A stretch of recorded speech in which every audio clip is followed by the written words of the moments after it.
Let's see. That one's not up yet. Neither is that one. No.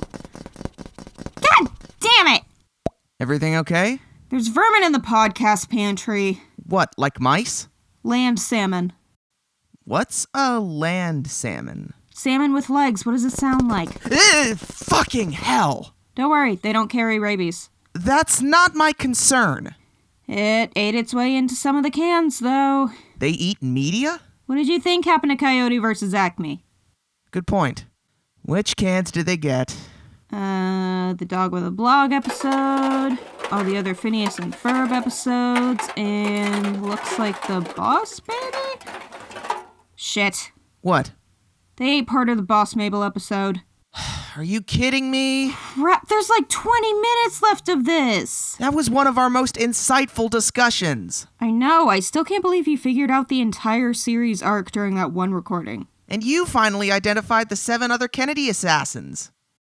That part wasn't really relevant to the show. I probably would have cut it anyway. So what's left in there? Guess we'll see.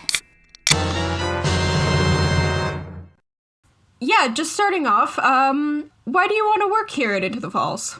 Well, I think I bring a particular set of skills that will be very valuable to the company. For example, I know how to record audio. I know how to edit audio. I know how to be enthusiastic about shows that I've never seen before but are curious about. And I also know how to enter the woods and hunt down a mystical creature and bring it back and cage it for the mindless entertainment of plebeians passing by. This is on my resume, too, you can see.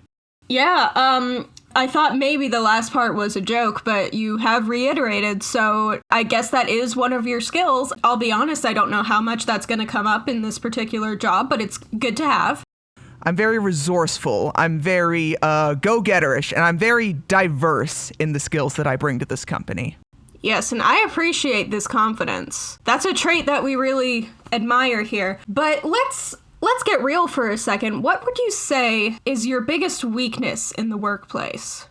I would say it's sometimes finding the right things to say and failing miserably at them on occasion. But I would say something that can be redeemed about that is that I'm always trying my best. Even when I whiff, I'm always swinging for the fences.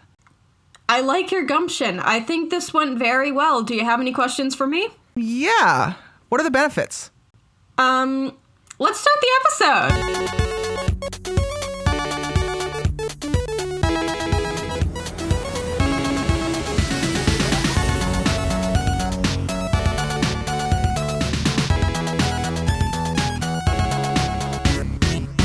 Welcome to Into the Falls, a Gravity Falls podcast. I'm Mary, and I know lots of things. I'm AJ, and I know nothing. This is a podcast where I guide AJ through the wonderful weirdness of Gravity Falls, my favorite show that he has never seen. If you're a new arrival like me, or looking to relive some crazy summer memories, come with us, and let's dive into the falls.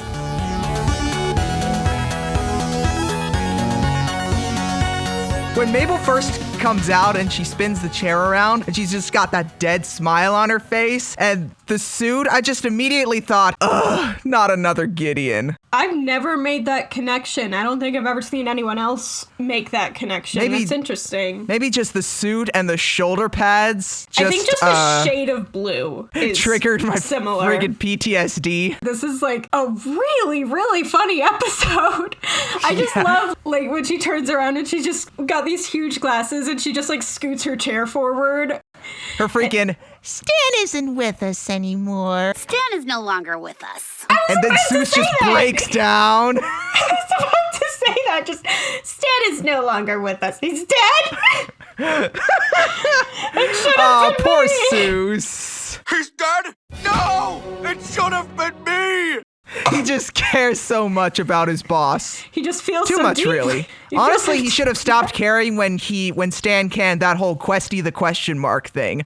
But it was for his own good. He probably could have learned to handle it if he gave him like a month. They didn't have It's probably a not month. hard to learn lines or maybe find a costume that's better fitting, but not. Time is money, and money means profits. He's working there around the clock. He's got to have it ready to go if he's going to do it. You don't have time to really workshop it. You can do it or you can't. And he can't. This was actually a good call on Stan's part. Yeah. How frequently do they get tourists at the Mystery Shack? Like, is this an everyday occurrence? Like, there was a sign earlier that said, next tour, 15 minutes. Are they really that busy? Because I feel like a place like the Mystery Shack should not be that busy. I'm guessing that it's next tour 15 minutes as long as there are customers. That's their schedule, and if there are no customers at any given point, they just don't do it until some show up. Anytime is a good time to see the, what was it in the beginning of the episode? Dipper's wolf costume, the preteen wolf man? Preteen wolf boy. His body's changing. If you throw money at him, he dances. Well, Dipper has made excellent progress on his fursuit. AJ, I'm sure you're very proud of him. When Dipper, comes in and he's like, I think this is giving me hookworms, Stan just, laughs and says, yeah, gluing dog hair to your body will do that. Uncle Stan, why do I have to wear this wolf costume? I think I'm getting hookworm.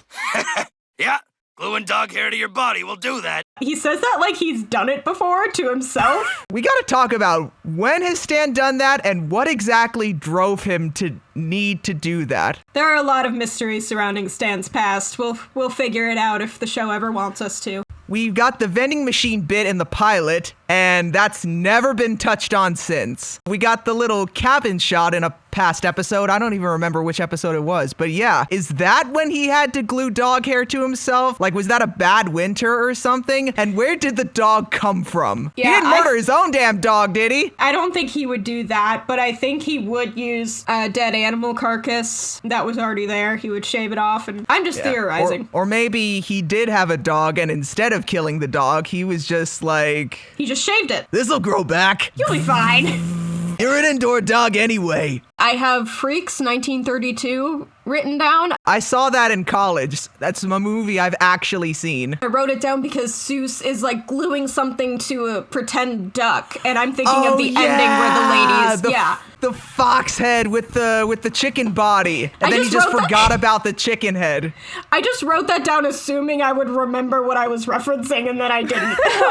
Imagine all the exhibits are alive. They're having dinner, and it's just like Freaks, where they're having a sort of ceremony where the fox chicken becomes one of them, and you know how the rest goes. We accept her, one of us. We accept her, one of us. We accept her, one of us. Gooble, gobble, gooble, gobble. We accept her, we accept her. Google, gobble, Google, gobble. One of us, one of us. The kid who puts a penny in that machine and it just says thanks for the penny and he just sadly walks away. I wrote that kid has nowhere else to go and that was the last of his money, because that's what I have to assume based on his reaction, because he just wanders off by himself. He only has a few dollars to his name. And that's that was a the last of ghost. it. Just cursed to wander aimlessly in the hopes that one day he'll find a souvenir penny machine that actually gives him a penny back. Every other time that he's put a penny into a souvenir penny machine, he's been swindled. No, that's the twist. He doesn't know he's a ghost. So the reason none of these machines are giving him anything back is because the penny isn't real. It's a ghost penny, and so the machine can't do anything with it. And in his mind, it's manifesting as a note that says, thanks for the penny.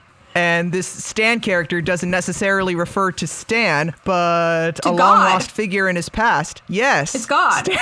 Stan is God. Or in other words, Bruce Willis was dead the whole time. And Haley Joel Osment was God. This has been an Into the Falls, not really a spoiler because you should have seen this movie years ago, spoiler moment. Now back to the show. Zeus gets attacked by a bird while outside, and Stan thinks that's hilarious. I mean, he said himself that glitter attracts large birds. And he says it so matter-of-factly that I just, I had to laugh when it happened, and then I remembered what was coming next, and Zeus just got attacked, and Stan walked away and said, ha, that's funny. Like he's reassuring himself that it is funny and that he's not a terrible person for laughing at Zeus's pain. When Mabel is, redoing the shack, she replaces the water cooler with a jug full of what's labeled as milkshakes, but the shade of brown is way too dark to be a milkshake unless there's activated charcoal in it. There's no way that's coffee though, because she gets a milk mustache, so it's gotta be chocolate milk or something. But if it's milkshakes, how are you gonna keep them from melting in the jug?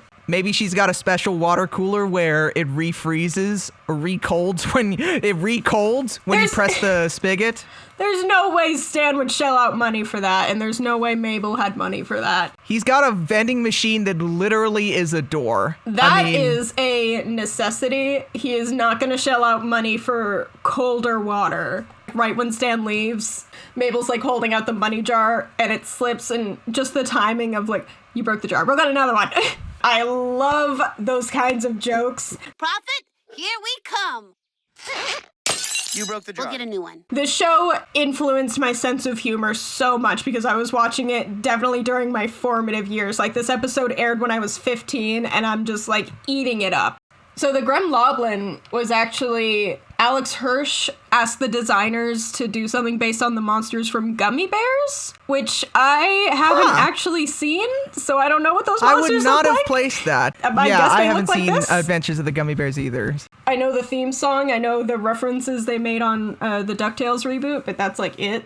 I saw your Twitter rant about how apparently Phil Collins did have to go that hard for the Tarzan and Brother Bear soundtracks. I want to ask you this first. Yes. Do you feel just as passionately that they did have to go that hard for some of these Disney Afternoon theme songs? I think so, because the theme song, like, you're trying to convince the kid to sit down and watch the show. And in the age of cable and network before streaming, before, like, you can just watch all of these at your leisure, you're competing with other networks. So you're trying to convince them not to change the channel. Seuss's little concept sketch for questioning the question mark, and the bottom I noticed it just says catchphrases in all caps with exclamation point. Catchphrases.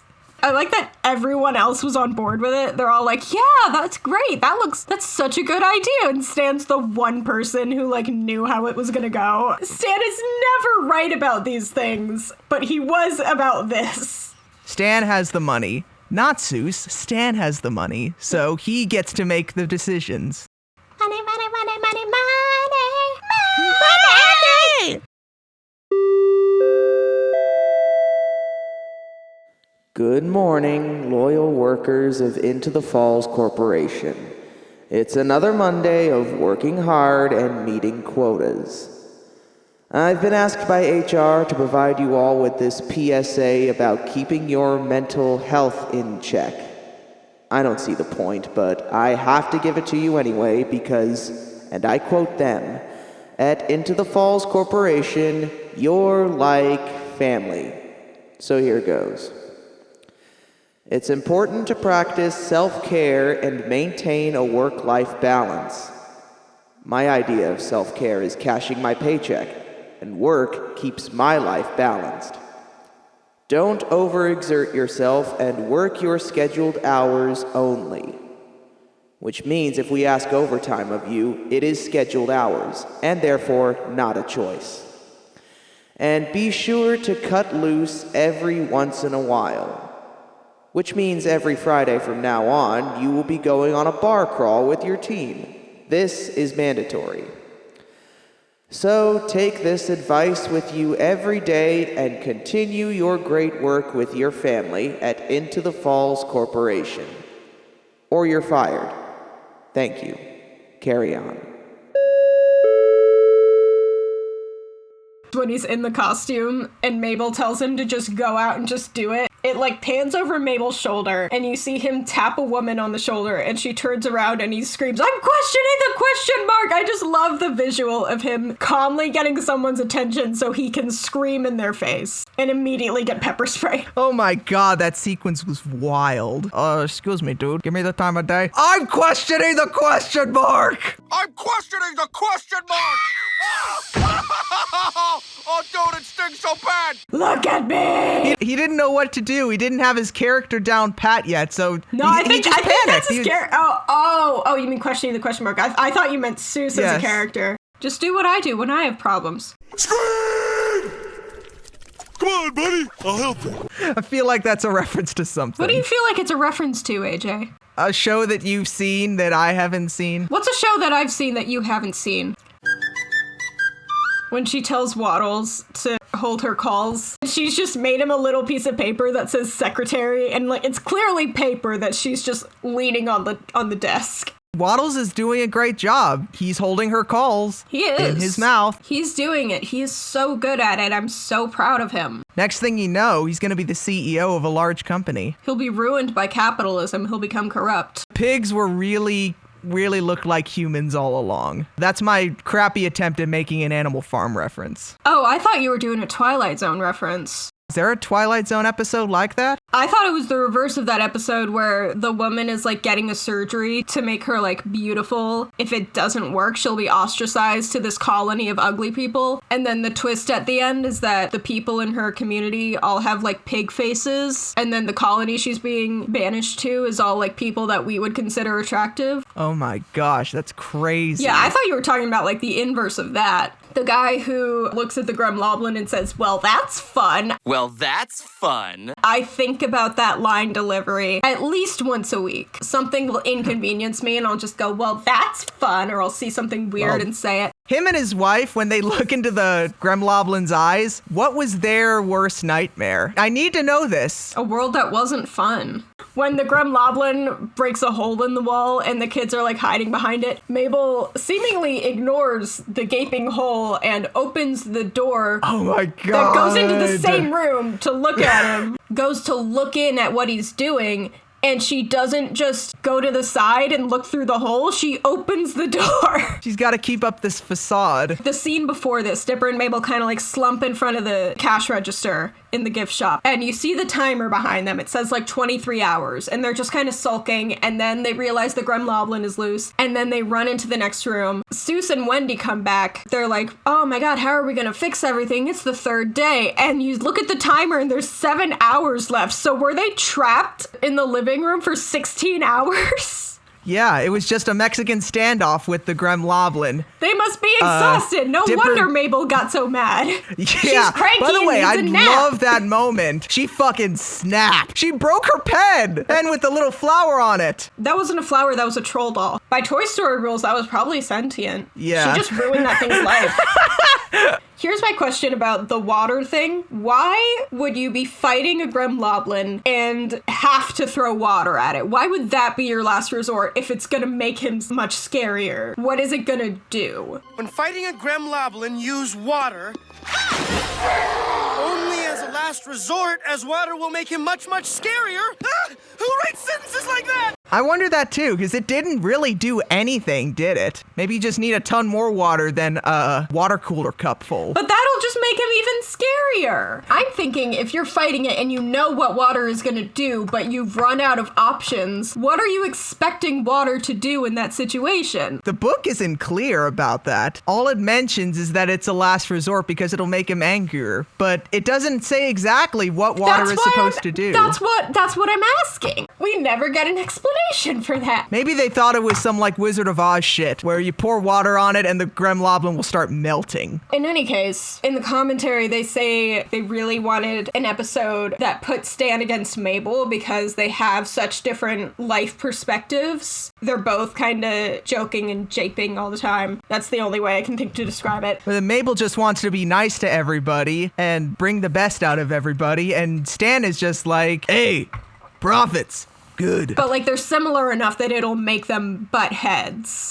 Mike Rianda said everyone at Disney related to it because it's about like workplace issues. The episode airs and all the Tumblr kids are like, it's okay. Hearing him say Tumblr kids just like hit me at my core because I was one of them. I was on Tumblr when this episode aired. I think I was in the fandom by this point. It's gonna go right over their heads anyway because they don't have jobs. It doesn't hit home for them. I don't really love Wendy in this episode. It's kind of in line with her personality, but she's kind of taking advantage of Mabel. Y'all are friends. Don't do that. If you could loophole your friends into hanging out with you while you're at work and not do work, would you do that? Probably, but she's kind of manipulative. She's kind of like, oh, you're kind of starting to sound like Stan, like just to get what she wants. I don't feel like Wendy would usually do that, but I think the reason we don't usually see her do that is because these are normally her co-workers, so she's not trying to take advantage of them because they're like on the same level. Stan doesn't fall for that. I think she understands that and she respects that. And I think that's what makes her so likable. But if you put her against a boss who's kind of a pushover, even if she likes them, she will take advantage of that. Maybe the manipulation was a factor in finally getting Mabel to snap and stand up for what was good for the business. I don't know, it didn't read like that to me because she would have reacted that way when Mabel finally started cracking down on them. She would have been like, yep, there it is. But she's like shocked. She and Seuss are like, whoa, what's going on? I don't know, maybe they didn't see it coming that Mabel could actually lay down the gauntlet. Like this gauntlet? Ooh. Mabel has all the Infinity Stones, and we just don't know it yet. That's the big secret of this show. She doesn't know what they are, which is why she hasn't used them for anything. But when she figures it out... She just thinks they're pretty. Oh, fuck.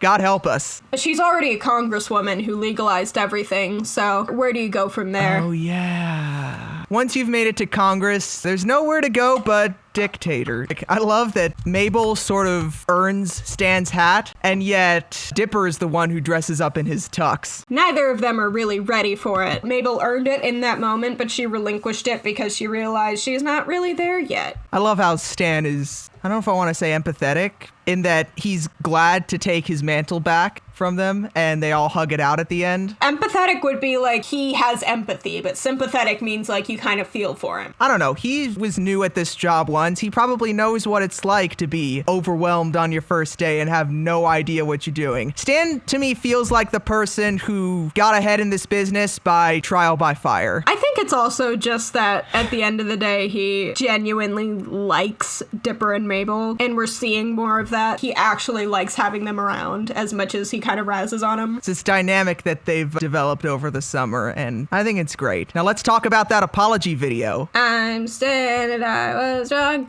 I'm singing the Stan song. What do you want to say about the Stan song? Mabel needs a ghostwriter. No, she doesn't. It was perfect. It would be a literal ghostwriter in this universe. Get the penny machine, kid. Do the kicks! Jazzier! Hey, give me that! Oh, my back! What do you think? Take 30! The code at the end of this episode. Once again, in my notes, every like 5 bullet points or so, I wrote code in all caps so I would not forget because it's been so long, but I knew I was going to forget if I didn't do that. This is the part of the show where I redeem myself. This is my redemption arc. It will progress through the rest of the show and the rest of my life because that's kind of how life works. The code is heavy is the head that wears the fez. Yeah, that sounds about right. Again, Mabel earns it in the end, but she's very happy to give it up. Well, she gave it up because her head was so heavy. She's like, I don't like this, take it. That's funny because Stan's big-headed. That's why he's able to bear the weight of the fez. It's an ancient curse from a Mayan god way back, and I hope that we're gonna find out about it soon. Well, he got it from a fez dispenser, obviously. Hey, that's not my joke. I stole that from Phineas and Ferb. I was making a Phineas and Ferb reference. Okay. Aren't you a little bit too young to be making Phineas and Ferb references? I was absolutely in the target demographic when that show was on. It came out when I was 9. So no, I'm not. I caught the description of the next episode How could because you? I watched this on Disney Plus. They air the credits and then they pop it out and they're like, hey, you want to watch the next episode? Here's what it's about. Oh my god, I literally forgot that part of this is me telling you the title of the next episode and you guessing what it is. What is the next one? I forgot. I forgot too, Okay. so I'm gonna need you to still tell me. The next episode is Bottomless Pit. So I saw they're gonna be falling down a bottomless pit and they're gonna be telling stories to pass the time. So are they gonna like parody the clip show kind of concept where the whole point of the story is to flash back to like earlier episodes? I don't know, AJ. Sort of figured that was the answer I was gonna get. Well, we're all learning. Come on this ride together. We're gonna fall down this hole and hopefully there's something interesting at the bottom. Hopefully not Gideon. And make sure that hole first doesn't have a sign next to it that says pain hole. You don't want to get the bottomless pit mixed up with the pain hole. I've made that mistake. Don't do it. This has been Into the Falls. You can find me at Mabel Page Pines on Twitter and Instagram. That's Mabel, P-A-G-E Pines. I'm also May Page on YouTube and Film Knife on Medium and WordPress. That's where I post my film reviews and essays, editorials, etc. You can follow the show on Twitter at The Falls Cast, all one word, and Into the Falls Podcast on YouTube. And I will hand it off to AJ. This podcast is hosted and produced by Mary McKeon and AJ Sanchez, and our theme song and some of the music is by Kevin MacLeod. Oh, and follow me on Instagram. And I make YouTube videos sometimes. Unca AJ. Thanks so much for listening, and until next time, trust no one!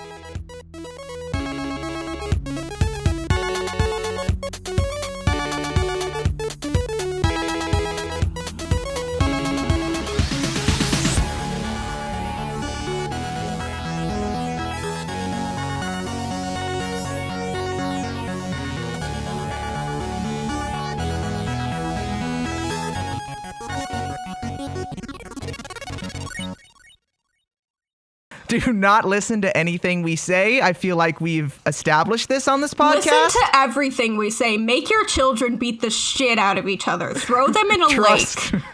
Trust That's how they'll no learn one. to swim.